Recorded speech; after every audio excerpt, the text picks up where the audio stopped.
আলহামদুলিল্লাহ রাব্বিল আলামিন ওয়াসসালাতু ওয়াসসালামু আলা আশরাফিল আমবিয়া ওয়াল মুরসালিন নবিয়িনা মুহাম্মদ ওয়া আলিহি ওয়া আসহাবিহি আজমাইন আম্মা বাদ। সমস্ত প্রশংসা মহান মালিক রব্বুল আলামিনের জন্য।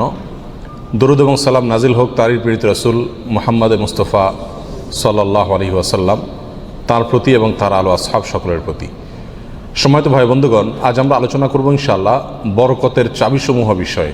বরকত শব্দের অর্থ হলো কল্যাণ বেশি হওয়া, যে কোনো কিছুতে আল্লাহর পক্ষ থেকে কল্যাণ যুক্ত হওয়া, এটা হলো বরকত। দুনিয়ার যে কোনো বস্তুতে যখন আল্লাহ সুবহানাহু ওয়া তাআলার পক্ষ থেকে কল্যাণ যুক্ত হয়, বিষয়টা যখন কল্যাণকর হয়ে যায়, উপকারী হয়ে যায়, তখন সেটা পরিমাণে অনেক অল্প হলেও আমাদের জন্য সেটা অনেক বেশি উপকার বয়ে আনে। অনেকে অনেক দীর্ঘ হায়াত পাইছেন, কিন্তু দীর্ঘ হায়াতে তেমন কিছু করার সুযোগ পান নাই, তার মানে জীবনে বরকত হয় নাই। অনেকে প্রচুর পরিমাণ সম্পদ কামাই করেছেন, কিন্তু সেই সম্পদ থেকে কোনো হিসাব খুঁজে পাচ্ছেন না যে কোথায় কি করলেন, বরকত নাই। অনেকে দেখা যাচ্ছে যে অনেক কাজ করেছেন, কিন্তু ফলাফল দেখা যাচ্ছে খুব বেশি একটা দৃশ্যমান না, তার মানে বরকত নাই। এর বিপরীতে দেখা যায় একজন অল্প কামাই করছে, মাশাআল্লাহ, এর ভিতরে সে অনেক কিছু করে ফেলেছে। কারণ হলো তার এই কামাইতে কি ছিল? বরকত ছিল। এই কামাইতে আল্লাহ সুবহানাহু ওয়া তাআলার পক্ষ থেকে কল্যাণ ছিল। অতএব আমাদের জীবনে, আমাদের আমলে, আমাদের রুজিতে, আমাদের ইনকামে, আমাদের সন্তান সন্ততিতে, আমাদের সব কিছুতে আল্লাহ সুবহানাহু ওয়া তাআলার পক্ষ থেকে বরকত আসবে। বেশ কিছু আমল আছে, সে আমলগুলো করলে এগুলোকে আমরা এক কথায় বলতে পারি বরকতের 10টি চাবি। এই চাবিগুলো যদি আমরা ব্যবহার করি, তাহলে ইনশাআল্লাহ বিদিনিল্লাহ আমাদের জীবন বরকতময় হয়ে যাবে। তার ভিতরে 1 নম্বরের চাবি হলো বরকতের ঈমান এবং তাকওয়া। প্রিয় ভাইয়েরা, যখন ঈমান এবং তাকওয়া কারোর মধ্যে থাকে, তখন আল্লাহ সুবহানাহু ওয়া তাআলার পক্ষ থেকে বরকতের বারিধারা তার প্রতি বর্ষণ হতে থাকে। আল্লাহ সুবহানাহু ওয়া তাআলা কোরআন কারীমে বলেছেন, ওয়ালাউ আন্না আহলাল কুরা আমানু ওয়াত্তাকাউ লাফাতাহনা আলাইহিম বারাকাতিম মিনাস সামাই ওয়াল আরদ। যদি কোনো জনপদের লোকেরা ঈমান আনে এবং তাকওয়া অবলম্বন করে, তাহলে আমি আসমান থেকে এবং জমিন থেকে, উপর থেকে নিচ থেকে, উভয় দিক থেকে বরকতের সমস্ত দুয়ার খুলে দেব। সম্মানিত ভাইরা, এই জন্যই দেখা যায় সারা পৃথিবীতে অন্য ধর্মের মানুষেরা, অমুসলিমেরা কোনো দিক থেকে অনেক বেশি সুখে শান্তিতে আছে বলে আমাদের কাছে মনে হয়, কিন্তু আসলে সুখে শান্তিতে খুব একটা নাই। বিভিন্ন জরিপ বলছে সুসাইড বা আত্মহত্যার পরিমাণ তাদের মধ্যে বেশি। আত্মহত্যা মানুষ তখনই করে যখন সুখের চাইতে দুঃখের পরিমাণ বেড়ে যায়। কিন্তু মুসলমানদের মধ্যে আত্মহত্যার পরিমাণ অনেক কম। মুসলমানরা বেশিরভাগই গরিব, অভাবী, তারপরেও তাদের মধ্যে আত্মহত্যার পরিমাণ কম। এটা একটা আলামত যে তাদের জীবনে কি আছে? বরকত আছে। কারণ ঈমান সামান্য হলেও আছে। আর যার জীবনে ঈমান নাই, তাকে দেখবেন যে অনেক আট্টালিকাতে সে আছে, সুখে শান্তির অনেক উপকরণ তার কাছে আছে, কিন্তু আসলে সুখ শান্তিতে খুব একটা সে নাই। কারণ তার জীবনে কি নাই? বরকত নাই। এই জন্য কেউ যদি ঈমান আনে আর তাকওয়া অবলম্বন করে, এই দুটি জিনিস যদি কারোর ভিতরে থাকে, তাহলে আল্লাহ সুবহানাহু ওয়া তাআলার ওয়াদা হলো আসমান এবং জমিন থেকে বরকতের সমস্ত দুয়ারগুলো তার জন্য কি করে দেওয়া হবে? খুলে দেওয়া হবে। এই জন্য ভাই, ঈমানকে খালেস করতে হবে শিরক থেকে, কুফরি থেকে, নেফাকি থেকে। শিরক, কুফর, নেফাক, এগুলো থেকে ঈমানকে পরিচ্ছন্ন করতে হবে আর তাকওয়া অবলম্বন করতে হবে। তাকওয়া কি? তাকওয়া হলো আল্লাহর ভয়ে যে কোনো হারাম কাজ থেকে বেঁচে থাকা। আল্লাহর ভয়ে যদি আমি হারাম কাজ থেকে বেঁচে থাকার মানসিকতা আমার ভিতরে থাকে, যার ভিতরে যত বেশি থাকবে, আল্লাহ সুবহানাহু ওয়া তাআলা তার জীবনকে তত বেশি বরকতময় করে দিবেন।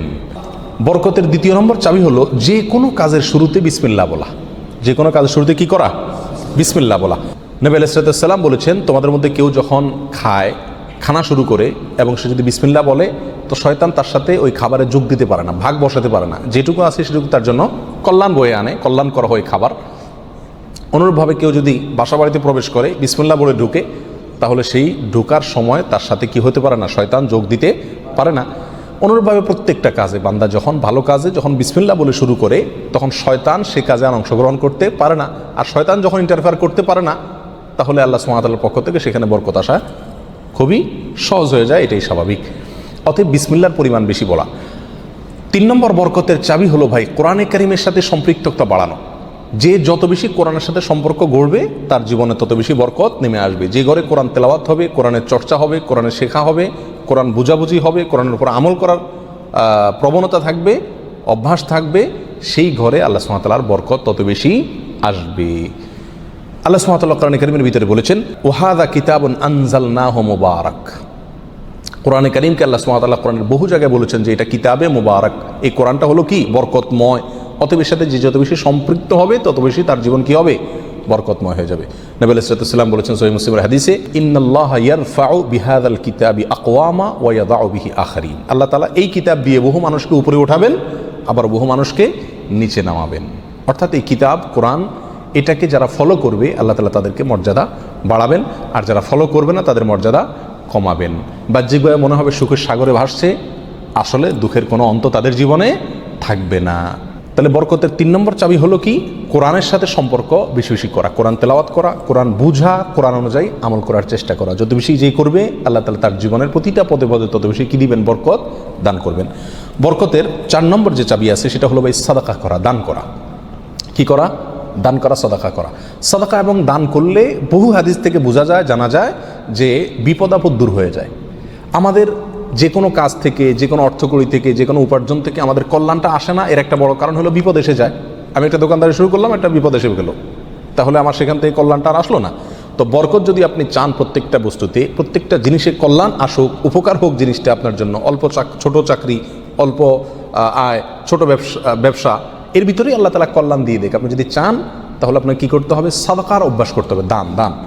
দান করলে মুসিবত এবং বিপদ দূর হয়। তো আপনার ওই অল্প আয় থেকে যখন বিপদ দূর হয়ে যাবে বা বিপদ মুক্ত থাকবে, তখন ইনশাআল্লাহ বিদিনিল্লাহ সেটা আপনার জন্য কী হয়ে যাবে, কল্যাণকর এবং বরকতময় হয়ে যাবে। ওর ভিতরে আপনার জন্য বরকত থাকবে। অতএব সাদাকার অভ্যাস করা, সারা বছর অল্প স্বল্প হলেও, পরিমাণে খুব অল্প হোক। এক হাদিসে আসছে নবী আলাইহিস সালাম বলেছেন, খেজুরের অংশ দিয়েও যদি হয় তবুও তুমি সাদাকা করে জাহান্নামের আগুন থেকে বাঁচার চেষ্টা করো। বিপদ থেকে রক্ষার জন্য আমরা সাধ্য অনুযায়ী সাদকা করব, অনেক বেশি করা কোনো জরুরি না। প্রতিদিন সাদকা করা একটা জটিল বিষয়। অনেক সময় প্রতিদিন আমি অভাবী লোক পাইও না, তাহলে একটা বাক্স রাখতে পারি বাসায়, যে প্রতিদিন আমি সেখানে 1 টাকা রাখবো, 2 টাকা রাখবো, যতটুকু সাধ্যগুলো ততটুকু রাখবো, তাহলে নিয়মিত আমি দানের সওয়াবটা পেয়ে গেলাম। এই টাকাটা অভাবী লোকের, পরে কয়দিন পর পর খুলে আমি দিয়ে দিলাম মানুষকে, তাহলে প্রতিদিন সৎকার আমলটা হয়ে গেল। এবং সৎকার নিয়মিত করলে কি হয়, বরকত প্রত্যেকটা ক্ষেত্রে নেমে আসে। নাম্বার 5, বরকতের 5 নম্বর চাবি হলো ভাই, আত্মীয় স্বজনের সাথে সম্পর্ক ভালো রাখা। এটা বহুল পরীক্ষিত একটি আমল ভাই। আত্মীয় স্বজনের সাথে যে যত বেশি সম্পর্ক ভালো রাখে, মা বাপ, ভাই বোন, ফুফু, চাচা, কাছের লোকজন, রক্ত সম্পর্কীয় লোক যারা, বিশেষ করে তাদের সাথে যে যত বেশি সম্পর্ক ভালো রাখে এবং তাদের সাথে সম্পর্ককে নষ্ট করে না, তারা যদি দুর্ব্যবহার করে তো নিজের পক্ষ থেকে ভালো ব্যবহার করার চেষ্টা করে, তো এই লোকের জীবনে আল্লাহ তাআলা বরকত দান করেন। এটা পরীক্ষিত বিষয়। অতএব এই চাবিটি বরকতের, এটা খুবই গুরুত্বপূর্ণ। 5 নম্বর, অর্থাৎ আত্মীয় স্বজনের সাথে, রক্ত সম্পর্কীয় লোকদের সাথে কী করতে হবে, সম্পর্ক সবসময় বিল্ড আপ করার চেষ্টা করতে হবে। তাদের খোঁজখবর নিতে হবে, সাধ্য অনুযায়ী তাদের পাশে দাঁড়াতে হবে। যদি পাশে দাঁড়াতে নাও পারেন, অন্তত সম্পর্কটাকে কী করতে হবে, ভালো রাখার চেষ্টা করে যেতে হবে। নাম্বার 6, বরকতের 6 নম্বর চাবি হলো ভাই, সকালবেলায় ভোরে ভোরে কাজে যাওয়া। নবী আলাইহিস সালাম দোয়া করেছেন, আল্লাহুম্মা বারিক লি উম্মতি ফি বুকুরিহা, আল্লাহ আমার উম্মতকে সকালবেলা আপনি বরকত দান করবেন। অন্য এক রওয়ায়াতে আসছে বুরিকা লি উম্মতি ফি বুকুরিহা, তিনি বলেছেন আমার উম্মতের জন্য সকালবেলার সময়টাতে বরকত দেওয়া হয়েছে। অতএব সকালের সময়টাতে আপনি ঘুমায় থাকেন, তাহলে বরকত কোত্থেকে আসবে? এই টাইমটাতে কাজ করতে হবে। এবং কিছু কিছু কাজ আছে, কিছু কিছু পেশা আছে যে সকালবেলা করার মতন, আপনি মার্কেটে দোকান আছে, সকালে ভোরে খোলার সিস্টেম নাই, তাহলে সেটা তো আপনি খুলবেন না। কিন্তু অন্তত তার প্রস্তুতি, প্রাক প্রস্তুতিগুলো সকাল থেকে হয়ে যাওয়া উচিত। এবং সকালের টাইমটা আসলে ঘুমের কোনো উপযুক্ত টাইম না। আপনি রাতে ভালো করে ঘুমান, বেশি করে ঘুমান, সকালে ঘুমাবেন না, দুপুরে ঘুমান, কিন্তু সকালে ঘুম এটা কোনো প্রশংসনীয় ঘুম নয়, স্বাস্থ্যের জন্য ভালো নয়, ইসলামী দৃষ্টি থেকেও খুব বেশি প্রশংসনীয় নয়। এই জন্য সকালবেলা যদি কাজে বের হওয়া যায়, তাহলে ইনশাআল্লাহ জীবনে কি আসবে, বরকত আসবে। যে কাজই করেন আপনি সকালবেলা, সেই কাজে আল্লাহ তাআলা কি দিবেন, বরকত দান করবেন। নাম্বার 7, বরকতের 7 নম্বর চাবি হলো ভাই, নিজে 5 ওয়াক্ত সালাত আদায় করতে হবে এবং পরিবারের লোকদেরকে সালাতের নির্দেশ করতে হবে। বহু লোক নিজে নামাজ পড়ে, কিন্তু বাচ্চা কাচ্চা, ফ্যামিলির লোকজন তারা নামাজ পড়ছে কিনা সে বিষয়ে কী করে না, খবর রাখে না। আল্লাহ সুবহানাহু ওয়া তাআলা কোরআন কারীমের ভিতরে বলেছেন, ওয়া উমুর আহলাকা বিস-সালাত, তুমি তোমার পরিবারকে নামাজের নির্দেশ করো। নিজে তো পড়তেই হবে, পরিবারকেও নির্দেশ করো। ওয়াসতাবির আলাইহা, এবং এটার উপর অটল থাকো, ধরে রাখো এটাকে। তাহলে কি হবে, লা নাসআলুকা রিজকা, আমি তোমাদের কাছ থেকে, আল্লাহ বলছেন আমি তোমাদের কাছ থেকে রিজিক চাই না, নাহনু নারযুকুকা ওয়াল আকিবাতু লিত-তাকওয়া, বরং এই কাজ করলে, আমল করলে আমি তোমাদেরকে রিজিক দিব, বরকত চলে আসবে ইনশাআল্লাহ। নামাজ নিজে পড়তে হবে এবং পরিবারকে নামাজের নির্দেশ করতে হবে। নাম্বার 8, বরকতের 8 নম্বর চাবি হলো ভাই, তাওয়াক্কুল করা আল্লাহর উপরে, আল্লাহর উপরে ভরসা করা। মুমিন যত বেশি আল্লাহর উপরে ভরসা করবে, আল্লাহ তাআলা তত বেশি তাকে সাহায্য করবেন। আর আল্লাহর প্রতি ভরসা যত কমে যাবে, আস্থা যত কমে যাবে, নির্ভরতা যত কমে যাবে, দুনিয়ার কোনো বস্তুর প্রতি যখন আস্থা বেশি হয়ে যাবে, আল্লাহ তাআলা তাকে ওই বস্তুর হাতেই বেইজ্জত করে ছাড়েন। এটাই আল্লাহ সুবহানাহু ওয়া তাআলার সুন্নাহ। যার কারণে আল্লাহর প্রতি যে যত বেশি তাওয়াক্কুল করে, আল্লাহ তাআলা তাকে তত বেশি উদ্ধার করেন এবং সাহায্য করেন। বরকতের জন্য এটা একটা অন্যতম উপায়। যে যত বেশি আল্লাহর উপরে ভরসা করবে, বিশেষ করে রিজিকের ব্যাপারে, তত বেশি আল্লাহ সুবহানাহু ওয়া তাআলার পক্ষ থেকে কী আসবে? বরকত আসবে। একটু কোনো কারণে আমাদের ইনকামের উপরে চাপ আসলে, প্রেশার আসলে আমরা অস্থির হয়ে যায়, হাউতাশ হয়ে যায়, নিরাশ হয়ে যায়। অনেকে তো আজেবাজে মন্তব্য করা শুরু করি, আল্লাহর উপর তাওয়াক্কুল থাকে না। তো আসবে কোত্থেকে রিজিক? রিজিক আসবে তখন যদি আল্লাহর উপরে ভরসাটা পূর্ণমাত্রায় থাকে। নবী আলাইহিস সালাতু ওয়াস সালাম বলেছেন, লাউ তাওয়াক্কালতুম আলাল্লাহি হাক্কা তাওয়াক্কুলিহি, আল্লাহর প্রতি যেরকম ভরসা রাখা দরকার, যেরকম আস্থা রাখা দরকার, তোমরা যদি সেই মাপের আস্থা রাখতে পারো, নির্ভরতা আল্লাহর উপরে তোমরা রাখতে পারো, তাহলে কি হবে? লা রাযাকাকুম কামা ইয়ারযুকুত তাইর, আল্লাহ তাআলা পাখিকে যেভাবে রিজিক দেন তোমাদেরকে সেভাবে রিজিক দিবেন। সারপ্রাইজ রিজিক, কল্পনাও করতে পারবে না কোথায় আল্লাহ রিজিকের ব্যবস্থা করে রাখছেন। এরকম বরকত জীবনে নেমে আসবে যদি কি করা হয়? আল্লাহর উপরে পরিপূর্ণ তাকওয়া, এই তাওয়াক্কুল অবলম্বন করা হয়। বরকতের জন্য 9 নম্বর আমল হলো বেশি বেশি ইস্তেগফার করা। কি করা ভাই? ইস্তেগফার করা। ইস্তেগফার, উঠতে চলতে ফিরতে সব সময় ইস্তেগফার করা। আস্তাগফিরুল্লাহ ওয়া আতুবু ইলাইহি, আস্তাগফিরুল্লাহাল্লাযী লা ইলাহা ইল্লা হুয়াল হাইয়ুল কাইয়্যুম ওয়া আতুবু ইলাইহি। অথবা সাইয়্যিদুল ইস্তেগফার পড়া। কিচ্ছু না পারেন, শুধু আস্তাগফিরুল্লাহ পড়া, আস্তাগফিরুল্লাহ আস্তাগফিরুল্লাহ আস্তাগফিরুল্লাহ ওয়া আতুবু ইলাইহি, এতটুকু পড়া। এবং যখন পড়বেন অর্থ বুঝে পড়বেন, আল্লাহর কাছে ক্ষমা চাচ্ছেন আপনি। আর ক্ষমা চাইলে ক্ষমা চাওয়ার মোড থাকে আলাদা। একটা মানুষের কাছে যখন মাপ চান আপনি, তখন মাপ চাওয়ার মোড ভিন্ন থাকে না? আস্তাগফিরুল্লাহ যখন বলবো তখন নিজের অপরাধের কথা স্মরণ করে, অথবা আমি যে বহু অপরাধ করি সেই কথাটা মনে করে আল্লাহর কাছে ক্ষমা চাইব। যত বেশি ইস্তেগফার করব তত বেশি রিজিক আসবে।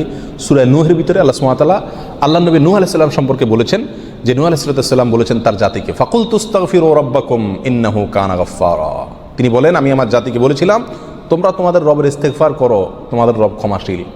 তাহলে কি হবে? ইস্তেগফার করলে 1 নম্বর হলো তিনি ক্ষমা করবেন। তারপরে ওয়ায়ুমদিদুকুম বিআমওয়ালিন ওয়া বানিন ওয়া ইয়াজআল লাকুম জান্নাতিন ওয়া ইয়াজআল লাকুম আনহারা।